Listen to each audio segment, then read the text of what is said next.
Kasus dugaan perampasan aset atau mafia tanah dengan nilai kerugian mencapai 17 miliar rupiah dengan korban Nirina Zubir berhasil diungkap Polda Metro Jaya. Pihak kepolisian langsung menggelar konferensi pers kasus perampasan aset tanah milik keluarga Nirina Zubir. Dalam rilisnya, Polda Metro Jaya turut menghadirkan 3 tersangka.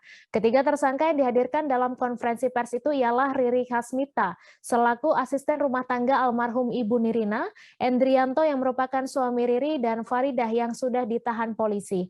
Untuk info selengkapnya akan disampaikan rekan jurnalis Tribun News, Fandi Permana yang kini sudah terhubung bersama kami. Halo Fandi.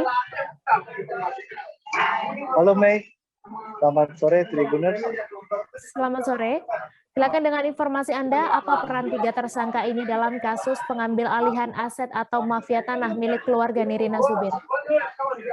Ya, melaporkan langsung dari Polda Metro Jaya Jakarta bahwa sekitar 1 jam yang lalu baru saja digelar konferensi pers terkait dengan kasus dugaan perampasan aset tidak bergerak atau dugaan kasus mafia tanah yang korbannya merupakan salah satu selebritas tanah air, yaitu Nirina Zubir, dengan total kerugian ditaksir mencapai 17 miliar.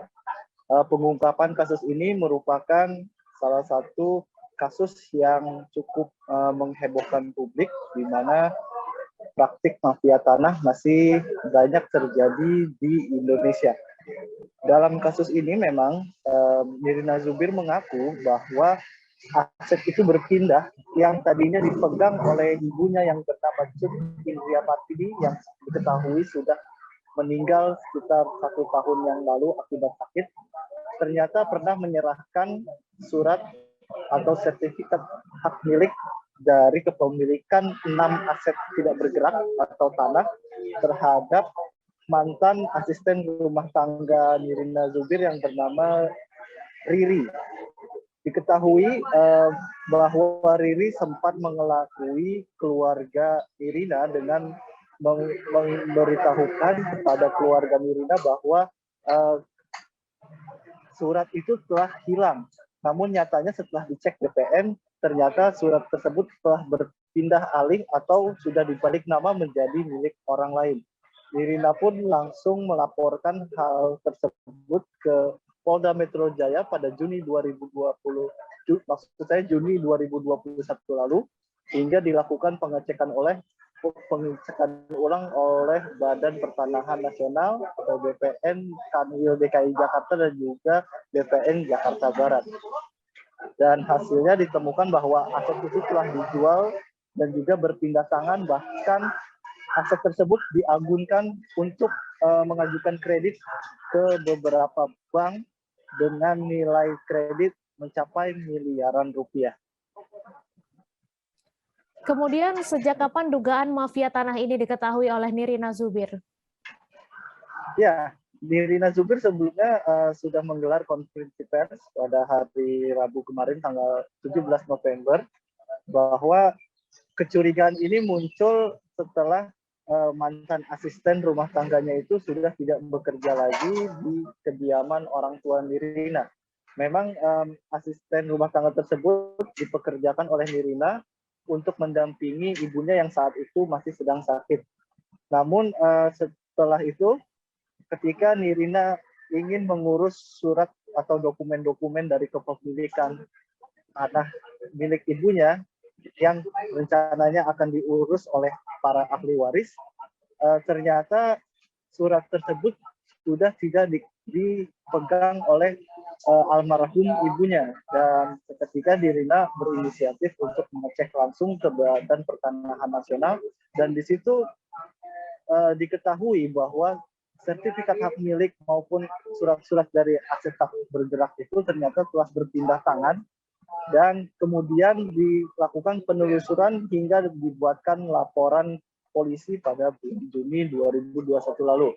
Laporan ini langsung ditindaklanjuti oleh Ditreskrimum Polda Metro Jaya dengan melibatkan instansi terkait, dan memang ditemukan telah terjadi akta jual beli yang melibatkan seorang oknum notaris yang saat ini sudah menjadi tersangka dan juga ada 2 tersangka lainnya yang diketahui sebagai pejabat pembuat akta tanah atau PPAT yang saat ini memang masih diperiksa dan juga dilakukan pendalaman oleh penyidik di Treskrimum Polda Metro Jaya.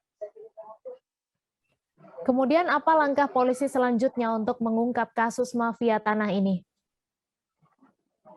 Ya, selanjutnya polisi masih terus bekerja untuk mengungkap dalang ataupun pihak-pihak siapa saja yang terlibat dalam kasus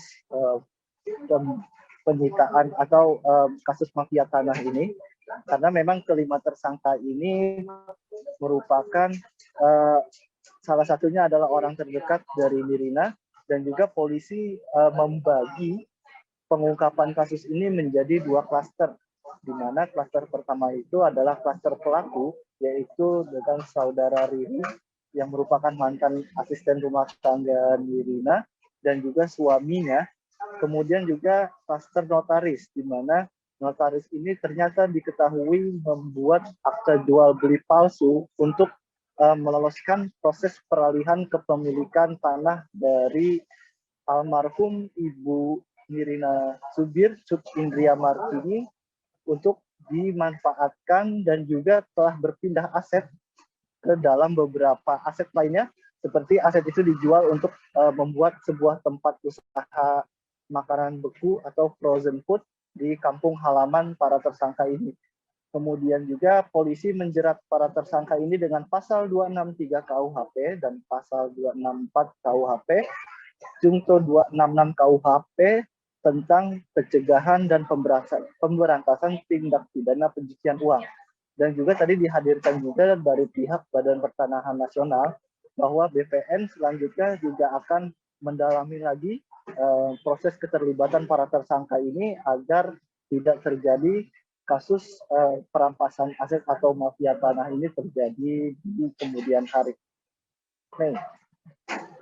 Baik Tribuners, wartawan kami juga telah menghimpun wawancara dengan Kabid Humas Polda Metro Jaya serta di Treskrimum Polda Metro Jaya. Berikut tayangannya untuk Anda. Dari hasil laporan tersebut kemudian didalami oleh penyidik, berhasil mengamankan 3 orang pelaku.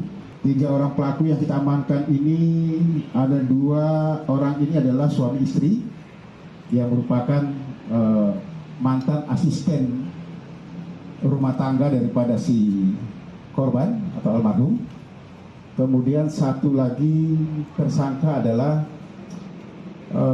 notaris. Pertama, akte yang dipalsukan adalah akte kuasa menjual. Dari akte kuasa menjual lahirlah peristiwa jual beli, lahirlah akte jual beli. Setelah akte jual beli diurus di BPN balik nama. Oleh karena itu kami mengucapkan terima kasih dari BPN, kemudahan masyarakat untuk mengecek. Ternyata haknya dia yang 6 sertifikat itu sudah berubah atas nama orang lain. Timbul pertanyaan bagaimana cara merubahnya? Ternyata melalui satu proses akte jual beli yang salah. Kok bisa orang yang tidak punya hak menjual belikan? Oh, ternyata ada akte lagi di atasnya, yaitu kuasa menjual, akte kuasa menjual yang juga dipalsukan. Terhadap kepalsuan tadi, maka beralihlah hak korban kepada pihak lain.